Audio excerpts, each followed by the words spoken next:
Bueno, como está usted ya que se llama Miss Camboya LQ TikTok 12026 como hace buen contenido coherente y la verdad que no tengo ni idea cómo saca contenido coherente su cabeza. Creo que lo mejor sería escuchar como mi clon malvado que es Luciano Lulu.es que siempre se comportó de esa manera por todo el año y la verdad que a mí esta usuaria me parece muy buena idea y estudiar contenido coherente.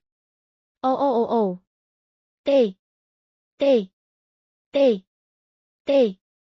ខ្ញុំមិនគិតថាឈ្មោះរបស់អ្នក Lichenoler តែងតែធ្វើឲ្យខ្ញុំគិតអំពីរឿងដូចជាឈៀវខ្លឹមសារដែលស៊ីសង្វាក់គ្នានោះទេការពិតគឺបាតចាស់សខ្ញុំតែងតែទុកវាទោះបីជាខ្ញុំមិនអត់អន់ចំពោះភាពល្ងង់ខ្លៅក៏ដោយប៉ុន្តែខ្ញុំមិនពន្យល់ពីមូលហេតុដែលខ្ញុំគិតច្រើនអំពីខ្លឹមសារដែលស៊ីសង្វាក់គ្នាជាភាសាអេស្ប៉ាញនោះទេ